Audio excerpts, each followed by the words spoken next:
World Gold Council, who now joins in on the show.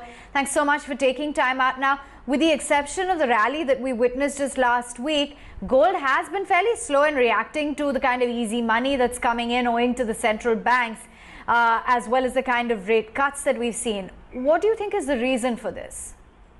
Well, I wouldn't say it has really, dropped in that sense. It has probably not reacted as upwards as one would have expected in this in circumstances. If you really look at India, it's specifically there is an issue. Gold is not moving. Our jewelry demand clearly is nil right now, and therefore the market is at a discount. Technically, although availability of gold is still an issue, physical availability, and we also hear again anecdotally that maybe the recycling was a little higher before all this lockdown. So I wouldn't say that it not performed its role, and things are very fluid. But as we see the market, we do expect that gold will have a very good run in the next few years, given all that's happening around. Okay.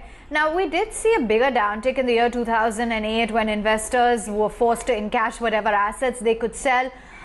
Do you think that we're done with that bout of selling in gold now, and post that sort of a 10% fall that we saw in the earlier part of March? I mean, you were talking about a fair rebound as well.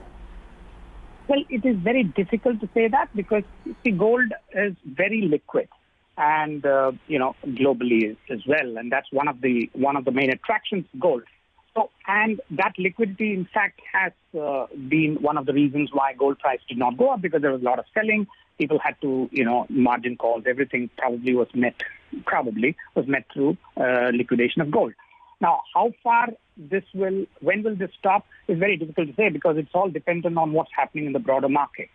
But we don't see that kind of selling, obviously, in India as yet. But certainly you can expect, with the kind of issues that we are facing, we would expect recycling to jump, significantly once markets open up. We have seen the lockdown that's led to a lot of refining and mining activities slowing down or even halting. Is there any supply side boost that you see possible? Well, there is when you say supply side boost, are you meaning globally, locally? Gold has enough supplies. Certainly, there has been some shutdown of refineries. We have heard London market. There is a definite premium to the physical OTC gold as compared with COMEX. Now, these are all related to the issues of logistics, not so much about gold. And that is also one of the positive features about gold. You can't just increase supply in the very short run. But if you ask me, will this lead to the supply will get balanced as the markets open up? That's why I said, because there will be a huge amount of recycling. That's something which we should expect in a market like this. When people come out of an issue like this, there will be a lot of recycling. That will be the first, what I would say, big supply source. Then comes, the other aspect, because as you said, yes, mines have closed, refineries have shrunk. So it'll take a while for them to come back. But recycling is not like that. It can jump immediately after this is over. Thank you so much for taking time out and joining in. And on that note,